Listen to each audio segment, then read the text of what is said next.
Hello, my name is Nicola Cox. I head Defence Claims FD&D at the West of England, and I'm also a member of the Events and Education Committee at the London Shipping Law Centre. This is the second of the London Shipping Law Centre's virtual seminars. The next seminar is on shipbuilding disputes on the SAJ form, including the role of the prevention principle in shipbuilding contracts. And that seminar is due to take place in 2 weeks' time on the Tuesday, the 7th of July, at a slightly later time of 5:30 to 6:30 UK time. And Gerard at the London Shipping Law Centre will be circulating further details about that seminar. Turning to this seminar, I'd like to welcome all the participants. I'm pleased to say we've had a large number of participants from all countries and different continents even, who have registered for the seminar.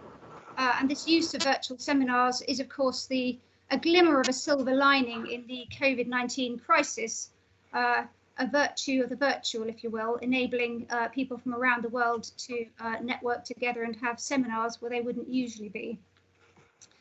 This seminar focuses on the practical and legal aspects that have arisen following Marpol Annex 6 and the implementation of the sulphur cap earlier this year. This seminar will be recorded and slides will be available. From a privacy point of view, if you choose to ask a question, and David Pitlarge in a moment will tell you how to do that, and you don't want your name read out, please make this clear when you do submit your question in due course. Finally, a big thank you to all our speakers today. On the legal side, we have Beth Bradley is now joining. Dickinson. On the technical side, Chris Dyson from Exponent. I'd also like to thank Laura Watson and her team at Hill Dickinson's IT department for sorting out the tech side and enabling us to have this seminar at all today. And I'd also like to thank David Pitlarge, also from Hill Dickinson, who is chairing this seminar today. And just as a last postscript, leading on from Boris Johnson's announcement of relaxing of COVID-19 restrictions from the 4th of July, just before my birthday, I look forward, David, to in due course, perhaps later this year or earlier next year, having a real glass of wine or beer with a real seminar, not a virtual seminar. But at the moment, I think this is a very good platform for us all to connect, as I say, and discuss these topical issues in shipping. So, David, if you'd like to chair the meeting, thank you. Good evening, everybody. Welcome to Hill Dickinson, or rather its platform. And thanks to everyone for agreeing to take part in Microsoft Teams. I know some people have Zoom as their preference. Firstly, my thanks also to Nicola Cox for the introduction on behalf of the London Shipping Law Centre. Thanks to the Centre itself, we are very pleased to have the opportunity to work with and support the LSLC, and we congratulate it on continuing with its programme throughout the lockdown. We've probably all taken some steps in the new virtual world. Court hearings, arbitrations already taking place virtually. As Nicola suggests, we can only go so far in replicating what we might loosely call normal life, leaving aside the important aspect of refreshments. There are other adjustments which I need to draw to your attention for the format this evening. Firstly, we'd all be very grateful if you can mute your microphones. That's very important so that we can have a smooth presentation. Secondly, questions. The whole importance of having these get-togethers is that there is interaction and an opportunity to question and discuss. Now, while there is a hands-up function on the Teams programme, we come to the view that it would be chaotic if that's being pressed all the time. We think that the better course is going to be to use the chat or the text function on the bar, which you'll find in Teams, and you can put your questions as we go along.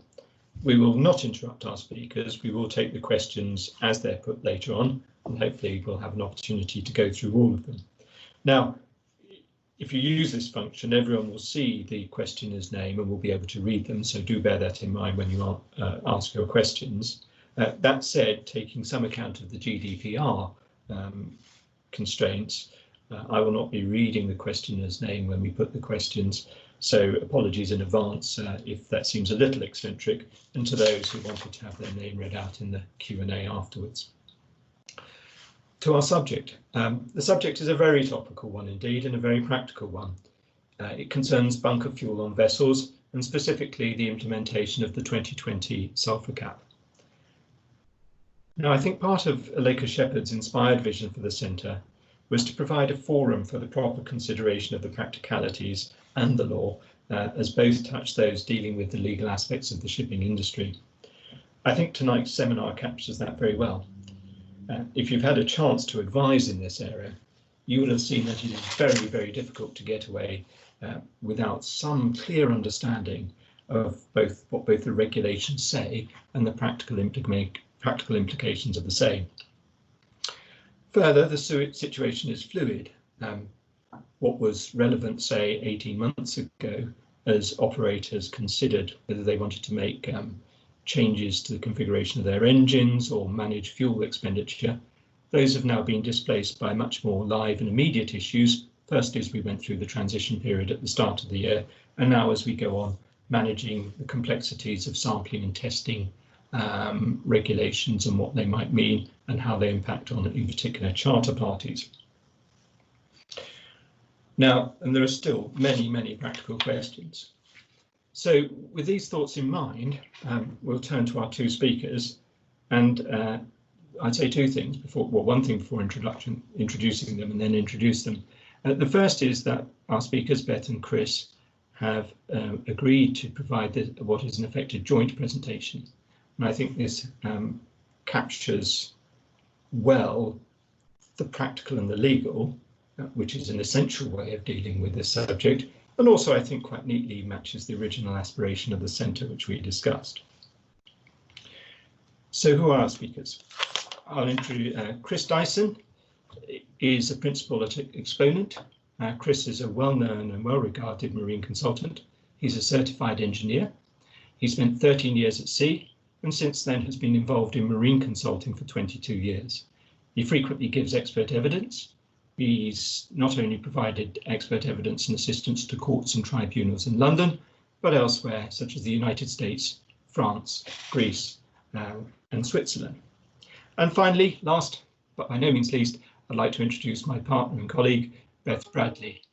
Beth joined us just over a year ago and has been a splendid addition to the team, and I think is very well placed to help us tonight to consider this subject.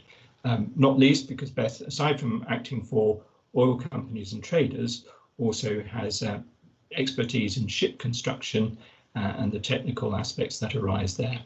So without more ado, I'll now pass on to Chris. Thank you, David and Nicola. I hope you can all hear me, and if not, bear with me. Hopefully any sound issues will be resolved as we get on. Thank you for the introduction. Is now exiting. So this afternoon's webinar and presentation is going to talk about the sulphur cap, and coming up now to nearly 6 months, we're going to talk about some of the issues that have arisen and some of those which are live at present. Since the 1st of January, around 70% of the bunkered marine fuel is now very low sulphur fuel oil. And we've seen quite a take-up on this. So while there isn't the experience, we are seeing a number of issues. And the issues that this seminar is going to focus on are laboratory reproducibility and repeatability for the sulphur content, sediment issues in very low sulphur fuel, sludge formation, which follows the sediment, other forms of contamination, engine damages directly and indirectly related to the sulphur cap, and the enforcement. Is it really so, taking the headings, I'll hand over to Beth, who will take you through the first slide. Thanks, Chris. No doubt I don't need to spend much time on this slide, which is just a recap of the main terms relating to the sulphur cap of IMO 2020. So Regulation 1413 of the Annex to Marpol 6 came into effect on the 1st of January 2020, limiting the sulphur content of any fuel on board a vessel not fitted with a scrubber to be used as marine fuel to not exceed 0.50% mass by mass. Regulation 1413 didn't affect the pre-existing regulation. Participant is now joining. 4.3, which related to the lower permissible emission in the emission control areas of 0.10% mass by mass.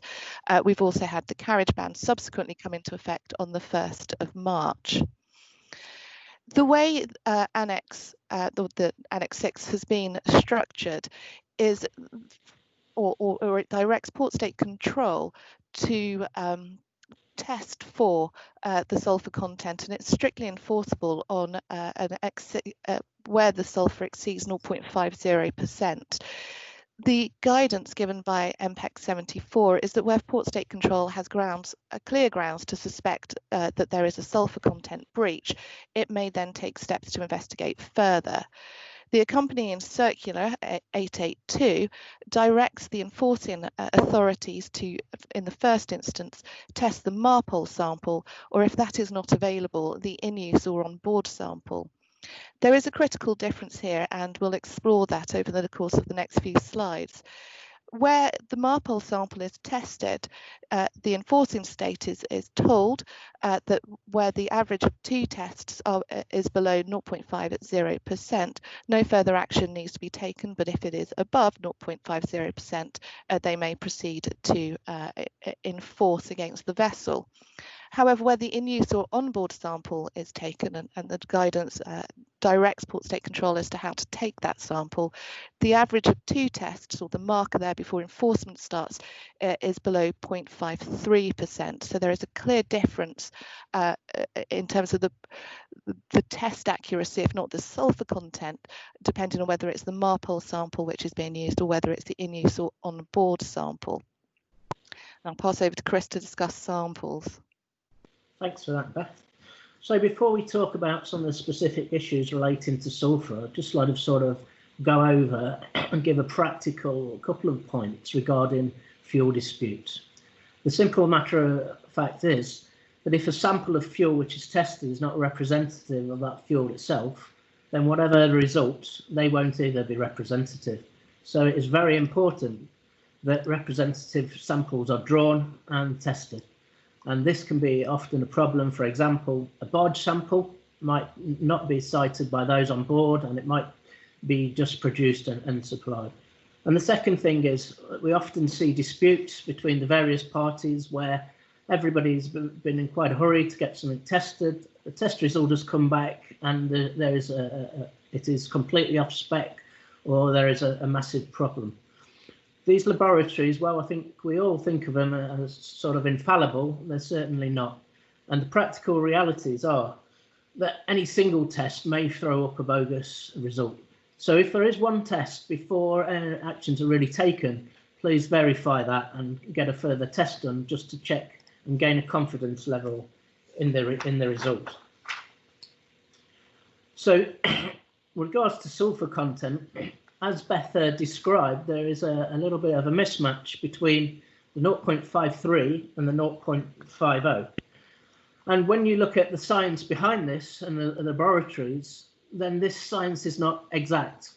And for the testing methods, even under perfect conditions with perfect samples, laboratories can and will get different results. And this is set out in ISO 8754 for sulphur. And unfortunately, again, the scientists love the R number, although I think we've probably all had quite enough of the R number in a different context at the moment. But in terms of sulphur testing and according to the ISO standards, we talk about reproducibility, which is testing a sample. We're using the same test method, but after a different lab, and also repeatability, which is testing the same sample under the same conditions at the same lab. And each test method, that for sulphur included, gives limits and accuracy data regarding both of those test methods. So this is where the 0.53 originates. When you look at this, you'll see that the science then dictates that the range of accuracy is 0.53. There is another ISO standard for petroleum products and for testing for all the other ISO 8217 parameters, ISO 84259. And this gives a method of handling numerous tests and numerous samples and gives you statistical ways of evaluating those. And believe me, it is quite complicated. It also has a dispute resolution arrangement, which you can follow through on a flow diagram, but which is even more complicated. And I think for these reasons, this is not widely adopted. So moving forward, From the scientific point of view and from the laboratory point of view, for a 0.50 fuel, then a result of 0.53 is acceptable and shows it within limits. This is fine and great until we get to Marpol itself and the testing of the Marpol sample, where the limit is 0.50, which clearly is beyond the science. So this is clearly an area where there are potential problems, and I think Beth will go on to describe some of those from a legal standpoint. Okay, so it's within that gap between where Marpol will test and take enforcement action and the kind of science or the statistical test, which the bunker suppliers particularly trade to. Under most normal time charters, and it is usually the time charterer who is responsible to supply fuel bunkers to the vessel, and still there's some very old time charters knocking around which do not cater for IMO 2020 specifically, where they do not implicitly, I think it must be right to say that the fuel must be lawful, so IMO 2020 becomes implicitly written in, so a 0.50 sulphur fuel must be supplied to the vessel, and there is probably, and it would probably flow, that there would be an implied indemnity to any consequences suffered by the owners for a Marpol breach. BIMCO have of course provided quite extensive clauses for use by the marine industry, particularly their 2020 marine fuel sulphur content clause, which sets out in very clear terms that the charterers are to supply compliant fuel and will indemnify, protect, defend and hold harmless the owners for any and all losses. But in either case, whether there is a specific clause catering to IMO 2020 or whether it finds its way in by implication, the liability of the charterers who have supplied the fuel appears to arise on the breach of the regulation being established and not before. By contrast, the bunker supplier's terms is something that ought to be given some recognition, since the time charterers will usually be trading on those when they are obtaining fuel for the vessel. Under most bunker supply terms, there will be reference to ISO 8217, which will imply, if it's not express, the 0.50% sulphur cap. There are provisions as to quality in most general terms, but they usually refer to allowances for repeatability and reproducibility in terms of how the samples are to be tested to check whether the fuel supplied is on specification or not. Most suppliers' terms will exclude merchantability and any failure to provide bunkers which are fit to be used by the vessel. They will also contain extensive terms making it clear that where there is a suspected problem with the specification of the bunker supplied, that it is their sample which is to be used for testing, and there will also be notice and time bar provisions in relation to any claims to be made against them. Now, this is thrown up, and it may have been something that was just a feature of the new regulation coming into force at the beginning of the year, or it may well continue on while the supply itself and the kind of quality of the low sulphur fuel oil settles down. But the main issue, it seems to me, was that owners' exposure to sanction based on a Marpol breach would be established by the enforcing authorities by testing the Marpol sample and that test result coming back in excess of the 0.50%. However, many owners were advised to and did undertake and probably do precautionary testing when there is a new stem supplied on a lab or a commercial sample listed in the bunker delivery note to see whether the fuel is within the sulphur limit or not. And the difficulty has arisen where those precautionary test results have come back indicating that the fuel is somewhere in the range of over 0.50 and up to 0.53%. I think once you're over 0.53%, this issue falls away and you are arguably in a very clear breach of the Marpol regulation. But against precautionary testing, the indemnity provisions in most charters won't be triggered because they are triggered, I think, by Marpol action being taken, which depends on the Marpol sample being tested. But under supplier's terms, the fuel up to 0.53% is deemed to be on specification for sulphur.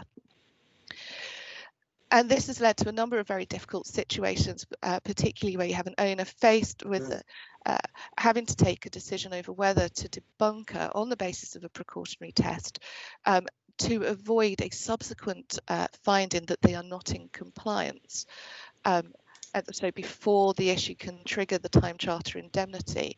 And it is, and at this stage, most owners will have their P&I clubs involved in discussing what to do next. And I think it's right to say that under most club rules, any Marpol fines are treated, the cover will be discretionary, so it wouldn't automatically follow that if owners proceeded, even if they had concerns over the sulphur content of the vessel, that they would have any cover at all for any subsequent fine.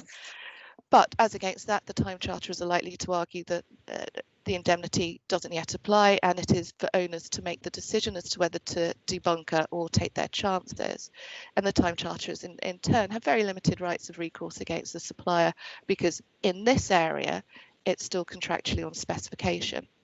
So it has led to a kind of blossoming area, but a very familiar one, where the kind of discussion between the parties is focused very much on the kind of sampling and testing issues, particularly where none of the parties can test the Marpol sample in order to determine it one way or the other. So you fall back on disputes over which sample ought to be tested and considered binding. It had been thought, and up until I spoke to Chris earlier this week, that one way around, and it is nothing really more than a drafting difficulty, is to specify at 0.47% mass by mass for sulphur, because the reproducibility and repeatability uplift will never bring it past 0.50. But I'm told that there are really no 0.47% fuels readily available, and even if they were, there would be quite the cost impact in trying to source fuel at that level. Okay. A few other issues have arisen as a consequence. The first question is where there is a suspected breach, is the owner under an obligation to report? Do they need to use the FONAR, which I'll discuss in a subsequent slide, or is there no obligation to report at all? Where a breach is found, that's made pretty clear. The Port State Control will report to the flag, the administration of the bunker supplier, and possibly also make a report to the GSIS system.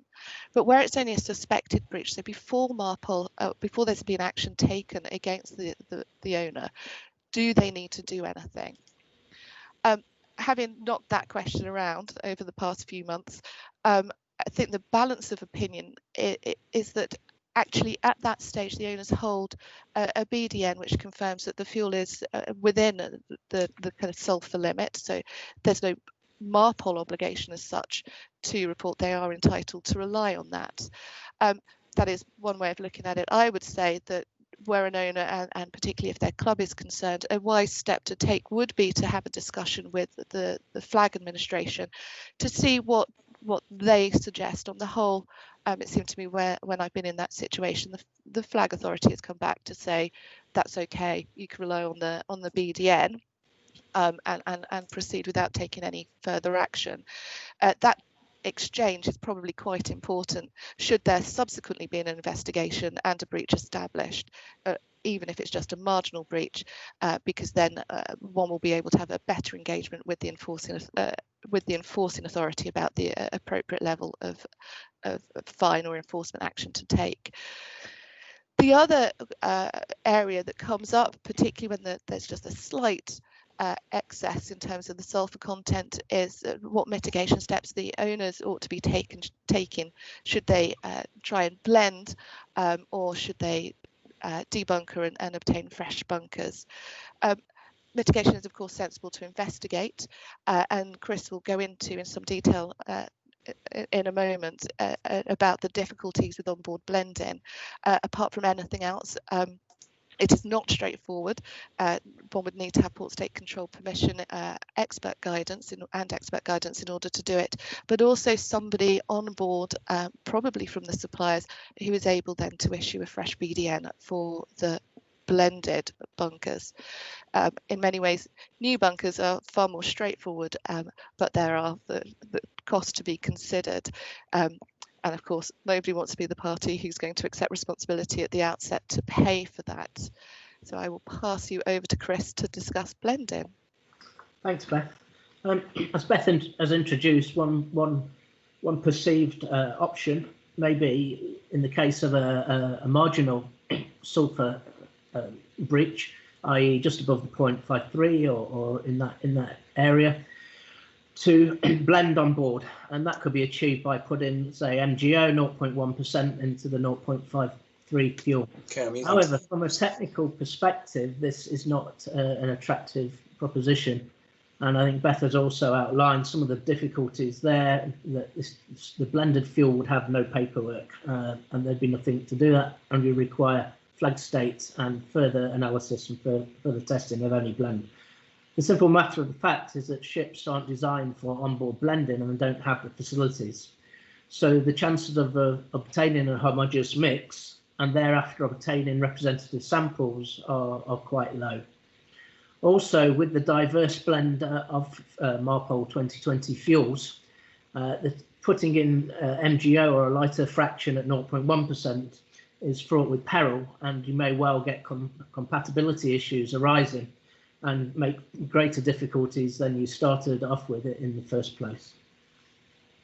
So the long and the short of it is, well, while there may be a possibility of onboard blending, it's not attractive and has a number of complications that require consideration before this is even thought about. Thank you, Beth. Thanks, Chris. So what are the consequences for a breach of Marpol? I think the truth is that at the moment we're still not much the wiser than we were in January in terms of how each different port state control will approach the question of enforcement if an owner is found to have breached the regulation. The guidance is for the authority to levy a meaningful fine, and one of the few examples I suppose we've seen reported over the past 6 months relates to the MSC Joanna, who I believe has had a ban from UAE waters for a year, although that may still be under discussion. But there hasn't been a great deal else, certainly in terms of reported action taken, so that it remains difficult to say whether there are some areas where rather large fines will be levied and other areas where the fine is comparatively smaller. It does appear that one of the reasons why, and I think to an extent it would always have taken some time before we were able to gather enough experience in relation to the enforcement angle, but that I think has been impacted by COVID-19 as much else has, and particularly the suspension of checks in relation to IMO 2020.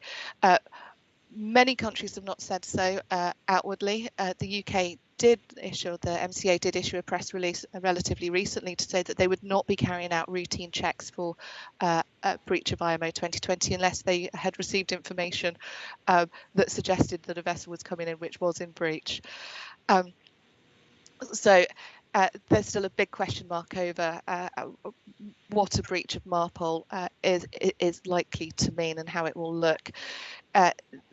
And as a consequence, there still remains questions over how the indemnity clauses in the time charterers will respond to an owner being found in breach, and of course then how the time charterer, or indeed if it's the owner, is able, or the extent to which they're able to seek recourse against the bunker supplier for those fines.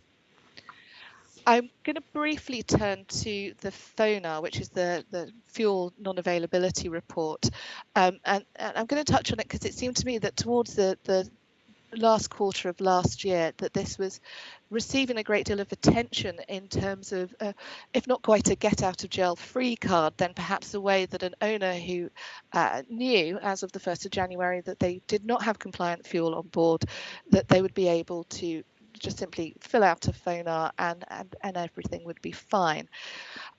It's not an exemption. What it is a self-declaration of imminent breach. So where there is a concern or knowledge that the fuel on board is not the very low sulphur fuel oil that it should be, owners are encouraged to fill them out and advise the next port that they're going to that is the case. It contains a relatively lengthy questionnaire, and the master is supposed to provide evidence of steps that have been taken to obtain compliant fuel. Where there is no 0.50% fuel available, the owners or the STEM is encouraged to be at 0.10% or MGO if that is available, but if not, to only STEM a small volume of non-compliant bunkers such that you can reach the next port and next place of bunkering safely.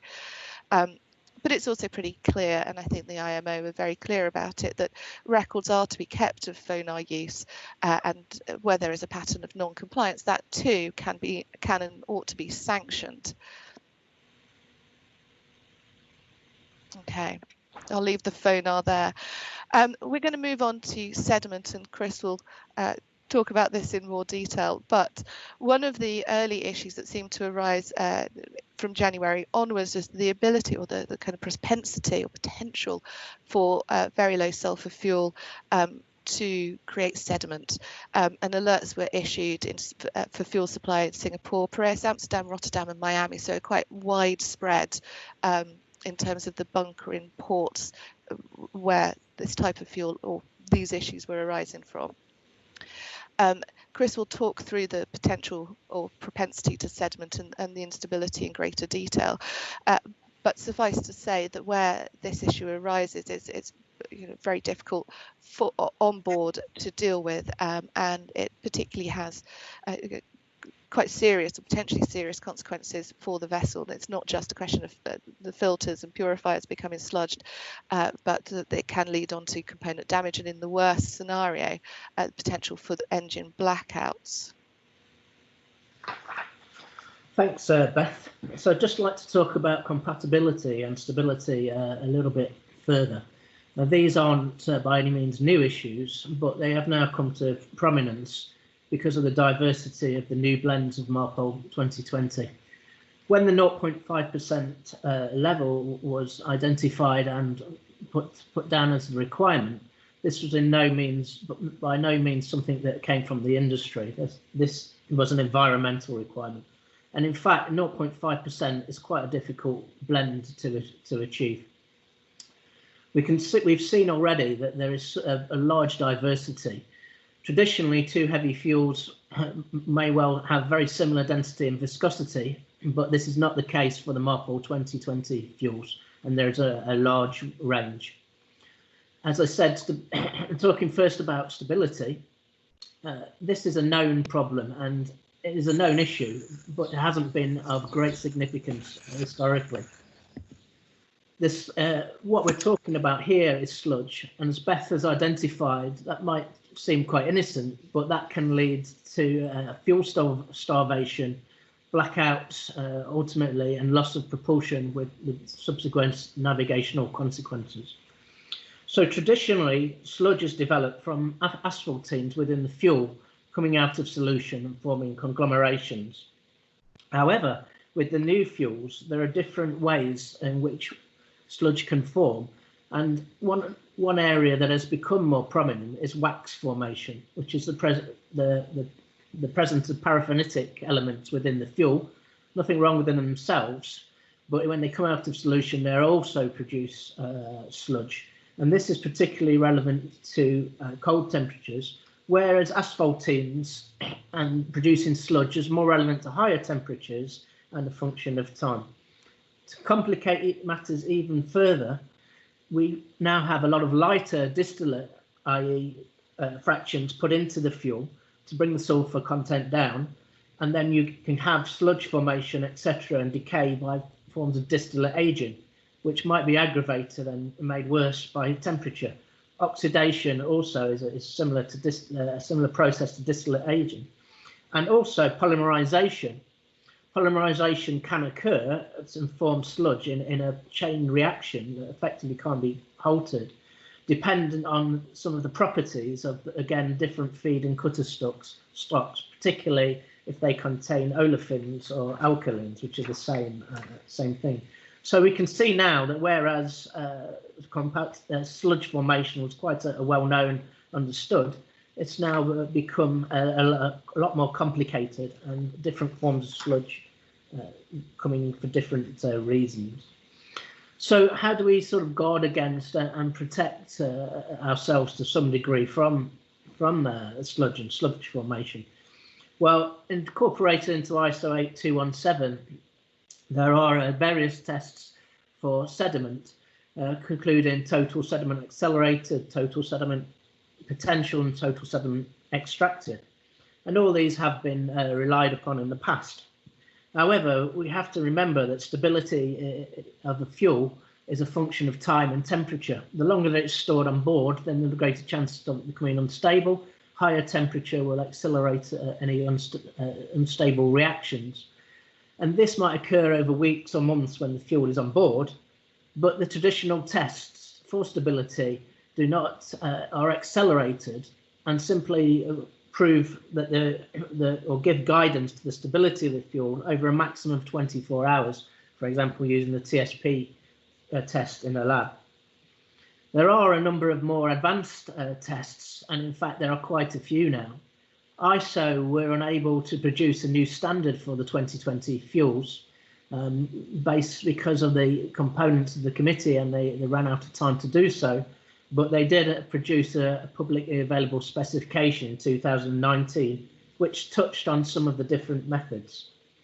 However, these are outside of ISO 8217 itself, and can have quite varying results. So now we have things like the p-value for stability, S values, reserve stability numbers, etc., all of which are a useful indication, but none of which can give you a full safeguard that a fuel is stable in itself. So we now move on to compatibility, and similarly to stability, compatibility problems that will arise are represented by sludge formation. And compatibility is effectively sludge forming when two fuels are commingled on board. And prior to 1st of January, there's been quite a lot of publication and a lot of advice and guidance given on this. And that advice has often been simply, well, don't mix your fuels and don't commingle them. In ships, there are limited numbers of tanks. The fuels from different tanks go through the same pipelines, and there's often and will be unpumpables in any tank. So there are places where a certain amount of commingling will occur. So it's not really a practical reality to say just simply avoid this. And one of the problems with compatibility is, and practical issues arising from that, are that compatibility issues can occur for using two fuels that might both in themselves be fully ISO 8217 compliant, both by the standards testing and even possibly by further and more elaborate testing. So if that is the case, then there are obvious, the question is, well, where does that lie from a contractual point of view? So Beth will now speak about that further. Thanks, Chris.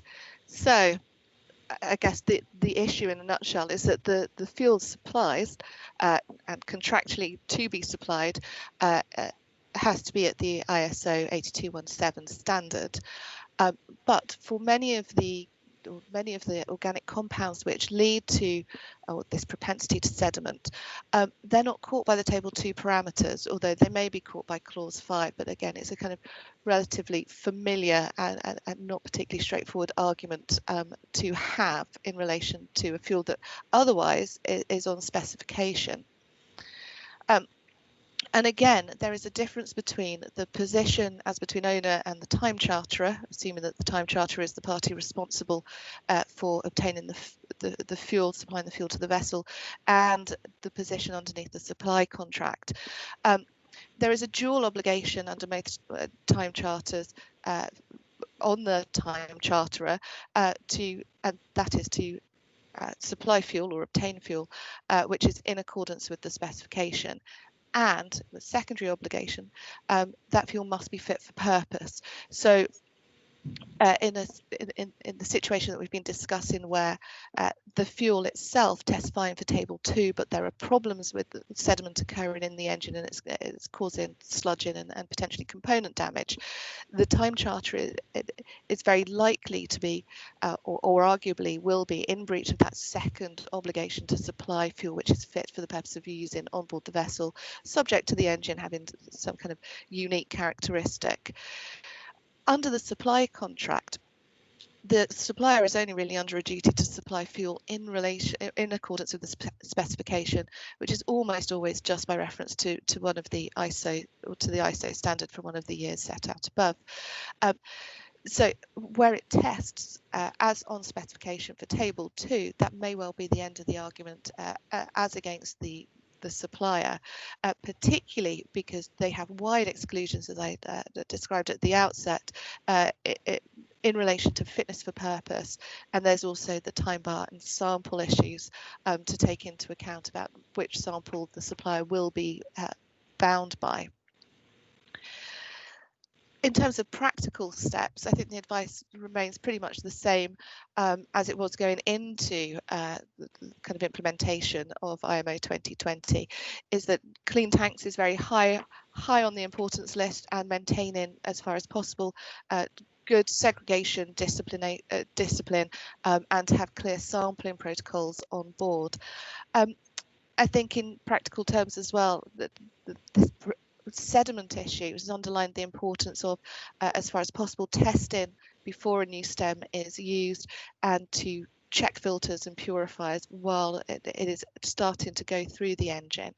Naturally, where there's an issue, stop using, put the charterers and ask them, if they are the one who has the contract with the bunker suppliers, to put the suppliers on notice of that issue, and then to ideally start to discuss which sample ought to be tested with the time charterers to try and avoid having to test all the different samples which may be available. It is also, I think, wise at that preliminary stage to have the conversation about whether some of the wider tests that Chris has alluded to, particularly the GCMS testing, undertaken since that ought to give perhaps a wider steer as to what the fuel is, or what the components are in the fuel.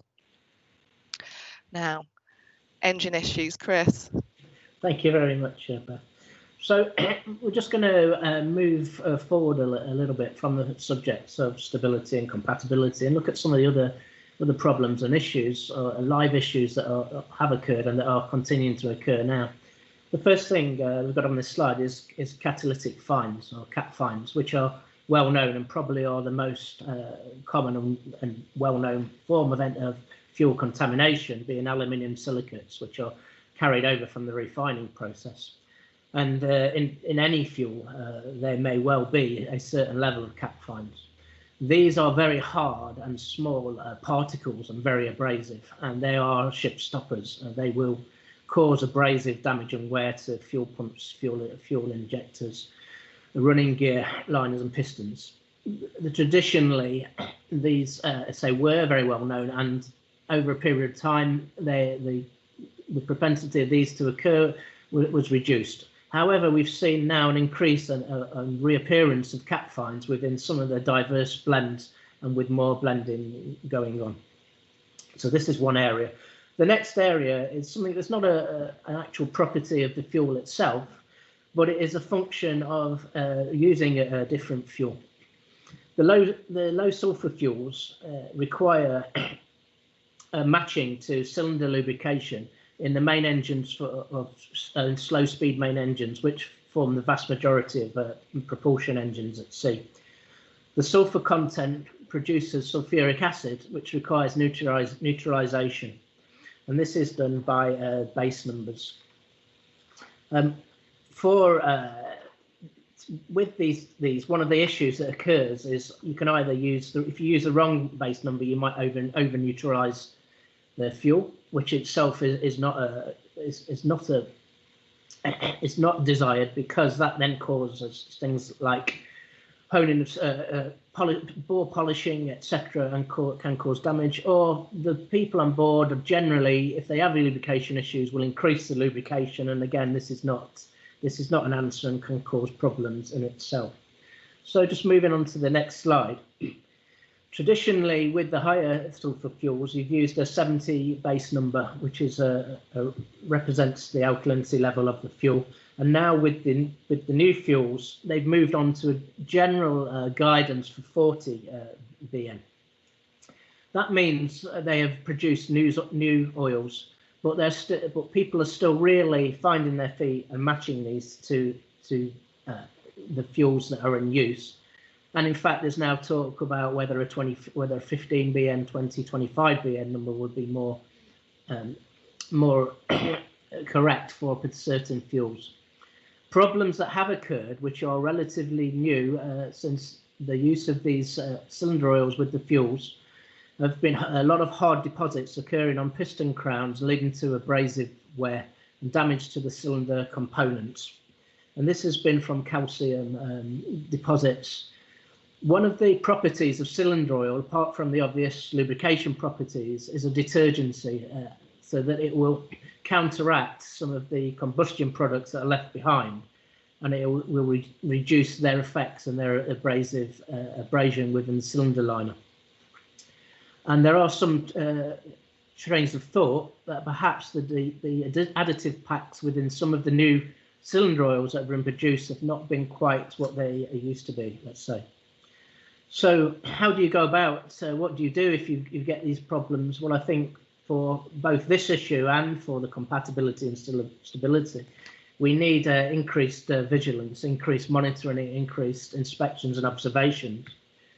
For this particular issue, we can increase scavenge inspections and also look at scrape down testing, which is used lube oil analysis of the cylinder oil, which gives a good indication if the right amount of oil is being used and if there are wear components in there. So just concluding on this section and talking about some of the practical issues, the live issues at the minute certainly involve in reproducibility and the grey area between 0.50 and 0.53. The stability and compatibility issues regarding sludge generation as a potential ship stopper and engine cylinder lubrication are all very much live issues and that have accompanied the Marpol 2020. These problems seem likely to continue, along with other quality problems which may be more novel in nature and require more advanced testing, as Beth has touched on. And again, it's definitely certainly a time for increased vigilance on board. There was a lot of work carried out prior to 2020 on tank cleaning, etc. And it's important to keep up these standards and make sure the procedures are there. One perhaps takeaway is that problems can still be encountered with fuel on board and with sulphur content, even when initial testing indicates that the fuel is ISO compliant. I'm just going back to Beth.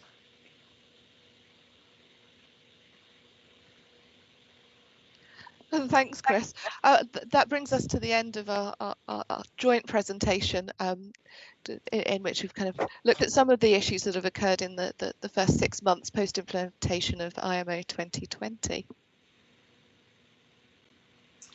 Okay. Thank you very much, Beth and Chris. Can you hear me? Beth, can you wave your hand if I'm audible? Okay, that's good. As a matter of general experience with Teams and Zoom, I find I can't be heard when I should be, and I am heard when I shouldn't be. So apologies if you lost me earlier on. I think some way the message about writing questions on the chat function, on the hide conversation function, has come through. There are a couple of questions, both really going to the challenging issues that you've both identified about the values. So I'm going to read the questions, but going back to the GDPR point, I'm not going to, with apologies to the question posers, we decided earlier we're not going to read out who the questions are because this is being recorded. The first question was, and I think it's one for both of you, how can a test result of 0.53% be deemed on spec if ISO 8217 does not specify a sulphur limit for the fuel? Also, IMO has renamed the Marpol sample as the Marpol delivered sample, so a Marpol sample testing above 0.5% should confirm the fault on the fuel supplier's side, considering that the BDN is a legal document. The 0.03% margin was intended for an onboard and in-use sample, not during port state control inspections, not of the Marpol delivered sample. So maybe with that observation, perhaps Chris first you can comment, and Beth you can pitch in after that. Thanks for that. I think as the person asked the question identified, the tolerance of between above 0.50 to 0.53 is applicable to commercial samples, i.e. the ship and onboard samples. And as I mentioned earlier, that is compliant with the science and the effective accuracy of the testing method. Initially, it's common that the ship will send a sample to the laboratory. That is a ship's sample ordinarily and taken, and that will give you guidance. However, and I think Beth may be able to comment further on this, if the port state control have due cause to investigate further and would like a sample testing, then ultimately the Marpol sample, which is generally accepted or can be accepted as that which was accompanied in the BDN, is tested, and that can only be 0.50, otherwise it's not in compliance. However, the ship cannot do any preemptive testing of that sample because the Marpol sample cannot be used by any of the parties for commercial reasons. So the 0.51 to 0.53 in effect is acceptable for the initial testing of commercial samples, which is as per normal procedures. But if due grounds are considered by the PSC and they will test the Marpol sample, which it can only be 0.50. Thanks, David and Chris. I think from my point of view, the difficulty arises not so much on the circular 882 guidance or any of the Marpol guidance in relation to this area.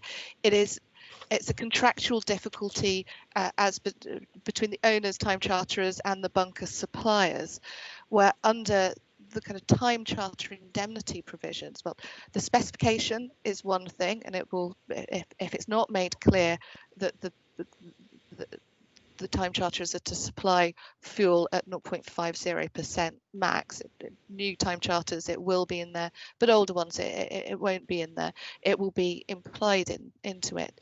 And then there's the indemnity provisions, so where there is a specific indemnity, particularly something like the BIMCO clause, that refers to and adopts the kind of the approach to 0.50. So the problem isn't so much that it's unclear under the Annex 6, but it's one that arises as to when the indemnities under the time charter and any recourse action against the bunker supplier come in. So an owner, in theory, will be held to account if at 0.50 or above on the Marpol sample, but where they've taken a precautionary test and it's indicating a bit above that, and they are looking to have some guidance or support from their time charterers about whether to debunker or not, the time charterer there doesn't have to really do anything because it's on specification in terms of the statistical ability or statistical fact of it, and also the indemnity doesn't kick in until action is taken by the Marpol authority. And as Chris has pointed out, that Marpol sample cannot be tested by any of the commercial parties to what is a commercial dispute. So it's a difficulty that arises on where the contracts have been structured, as opposed to a difficulty under the IMO provisions. Thanks, Beth. And of course, that's in the simple model. If you interpose one or two intermediate time charterers, it becomes Sure. That touches a similar issue comes up on our second question. And before I read it, if and this is Beth and Chris were commendably exact in keeping to their estimates, so we do have a bit of time. So if anyone else has any more questions, please do use the chat function and put them in. Back to figures, but perhaps in a more practical context, our second question, which is, if the sulphur result on commercial samples is between 0.51 and 0.5%, so arguably off spec, with an obvious impasse, how long can these bunkers stay on board without being used?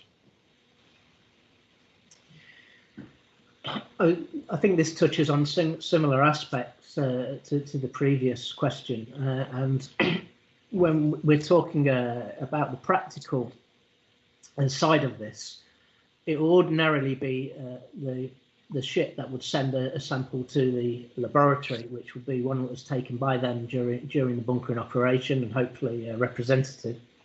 So that would be a in-use stroke on-board stroke commercial sample with a given tolerance of allowance of 0.51 to 0.53.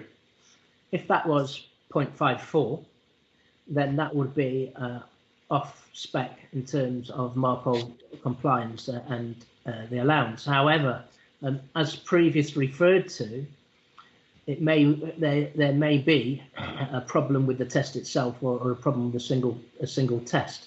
So in these, the first port of call will be to test again. And when you look at the ISO test methods, and to become nearer to a true value, you actually disregard results that are not within a range of repeatability, etc.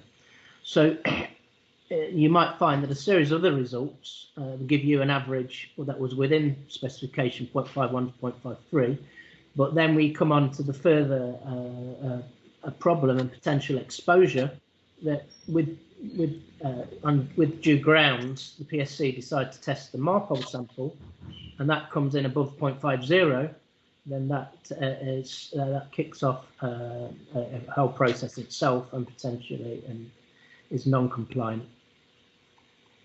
Mm-hmm. Okay, thanks, Chris. Beth, anything to add to that? I have perhaps maybe a terribly practical point that where there's only a suspicion that based on the commercial sample or some test results have come back to suggest that the fuel is somewhere between 0.1 or 0.51 or 0.54%, but if there are no other problems with the fuel, then in most circumstances the fuel will be being consumed as the vessel is moving through her time charter employment. So how long those bunkers stay on board, unless of course the vessel is big enough to have a separate bunker tank that non-compliant bunkers can be kept in, is rather answered by the answer is really however long those bunkers survive without being burnt, because there is a point with some of these the kind of arguments that have arisen over the marginal non-compliance, where all things being equal, before there is a resolution, perhaps if the argument goes on and on and on for some months, that fuel will be consumed and there'll be a new supply on board, and in a sense it disappears. It's an issue. Okay, that's good. All right. Well, we've got, let's see, 3 more questions, I think. Actually, no, 4. So let's try and run through them quickly. The first is from our first questioner. It's probably something for comment as much as answer. Remember the question I raised, the long one at the start. Our questioner thanks you for the answers and observes that ISO specifies that whenever a new version of the standard is released, the old ones become obsolete. So, question, isn't it high time that all stakeholders started promoting the use of only the latest version of ISO 8217, i.e. 8217-2017, and not any older versions? Chris, what do you think? Well, I would agree with that in theory. It is quite unfortunate that in practice this is simply not the case. Up until a few years ago, ISO 8217-2005 was the document that was written into most contracts. More recently, people have now seem to be adopting ISO 8217-2010. But I do agree that these standards are updated, and they're updated as industry knowledge progresses and better understanding is taught. So it would be far better if ISO 8217-2017, the latest standard, was adopted. However, the Marpol 2020 fuels did not initiate, although they initiated the process of writing a new standard.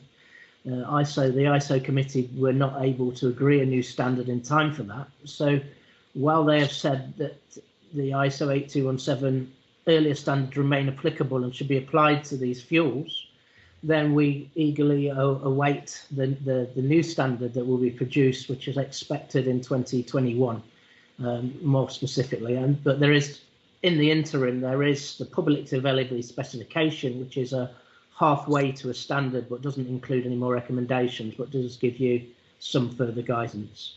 So yes, I would ideally like to see the latest standard adopted in all contracts, but unfortunately, that's simply just not the case. Okay. I think I'll move on to the next question, which is a technical one, because that's number 2, and then there'll be 3 and 4. 3 and 4 are a little bit more legal, so they're going to be for you, Beth. Something to look forward to. Question then, next question is, does Chris, Beth, please comment on this as well, notwithstanding what I say. Do either of you have any comments on the TSP limit level margins? Our questioner understands that 0.1% is the ISO limit, but this moves up to 0.15% when the tests are repeated. So, as we've touched on, for all of these tests, there is a specific test. There is a repeatability and a reproducibility margin. However, what I would say with TSP, which is the preferred test for sediment, that this can be, at best, only be considered as a guideline. And I believe that there should be some movement forward in the next version of ISO that comes about with regarding more elaborate sediment and stability tests. So the TSP is based on stressing of the fuel over an accelerated period of 24 hours using heat, but it might not fully reflect the stability of that fuel on board at differing temperatures and conditions over a period of weeks and months. So it is very much a guidance only. Okay. Beth, anything to add on that?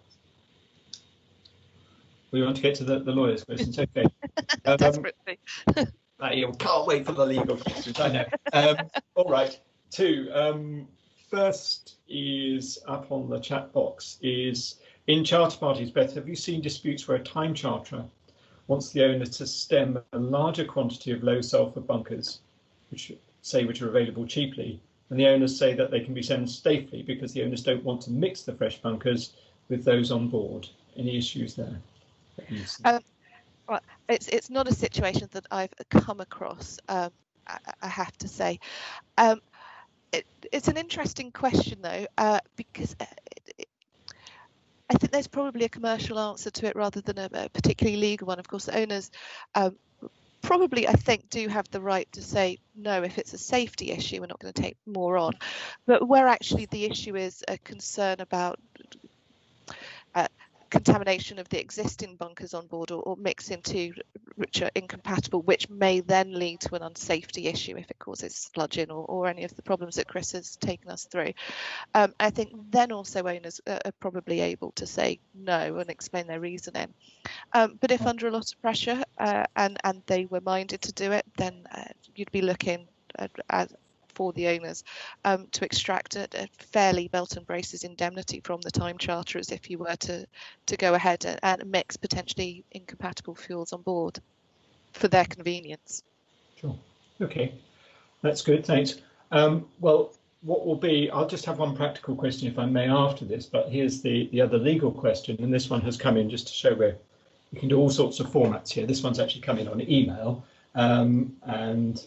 Our questioner would like to ask you, Beth, why you think that the owner's remedy against time charters has to be built by way of an indemnity for the consequences rather than on the basis of a breach of contract and damages, including a reasonable cost of mitigation. So what do you say to that? Indemnity versus damages, basically. Good question. Well, I think well, where there's a specific clause, the remedy is normally set out quite clearly that the charterers will hold the owners harmless and will indemnify them against any, the cost of the fine and all the immediate costs. And so I suppose that when I've described it as that, it's more a reflection of how the drafting has progressed in the time charters, as opposed to where a specific clause isn't there. I think it would be an implied indemnity rather than a breach of contract action, depending on the wording relating to the specification. What I don't think either potentially covers is where, or the kind of consequential impact on an owner's business, where they have been subject to enforcement or a fine by Marpol, and as a consequence they may find it difficult to fix further employment because a vessel with, particularly if it's been publicised, a known fine against it may be less attractive in the market, not least because one could sensibly expect that at a subsequent port of call the enforcing authorities might have that vessel more in their scope than another one because they know there's already been a breach about it. And it's not clear to me that either the contractual or the kind of specific clauses which have been generated to deal with IMO 2020 really have taken that into account, or that would be covered as an extra right against the time charterers. That's a very good point, isn't it? I mean, something that's close to my heart some years ago was RightShip and the RightShip vetting scheme. And if anyone wants to send a comment on, I don't know how these sorts of potential, the stigmatisation might reflect itself in the vetting context, perhaps RightShip, which I know is changing, but also SIRE and such like. So that's a good point there. OK, I don't think there are any other questions. My only, one of the thoughts from many I had there, really, I think, Chris, for you being on the ground, so to speak, and dealing with the practical issues, when we were advising and dealing with the anticipated issues probably 7 or 8 months ago, one of them was supply issues. And as I understand, part of the reason for the FONAR scheme is to deal with potentially the potential lack of supply. In terms of availability of compliant fuels around the world, has that proved to be an issue? And if it was, is it still an issue? Or what's the experience from the practical side there? From my personal experience on the practical side is that the supply itself hasn't been an issue, and it is relatively widespread. There's obviously been a big take-up of this fuel, but there doesn't seem to have been any particular black spots or lack of supply areas. I think that in an earlier conversation, Beth mentioned that Cuba might have been one of the areas where there was a bit of a local anomaly. But overall, I think there's been a reasonable supply. Right. OK, that's good. Right. Well, I think I'm going to wind up the proceedings there. We've been going for just about an hour. I'd like to thank everyone for staying tuned, and the responses and the questions and just the engagement I can see has been absolutely terrific. Let's thank we can't all clap, I'm not asking you to, but that's whatever the virtual equivalent of that is. A big thank you both to Chris and to Beth for not just such an illuminating presentation, but done in such a sort of lucid way with the combination of the chapters together there. I think I can already see in my email some of these questions are going to follow you around, so watch out for that. It certainly was the point that we would like very much people to follow up with Beth and Chris with questions afterwards. You'll have their email and contact details. The slides will be available and can be circulated afterwards, so all of that information will be readily available as well. I think that is it for us. As Nicola observed at the start of the proceedings, unfortunately we can't now usher you into another part of our reception and fill you with grog, but hopefully there'll be an opportunity for that before too long. Thank you everybody, and look forward to the next LSLC seminar. Thank you. Thank you.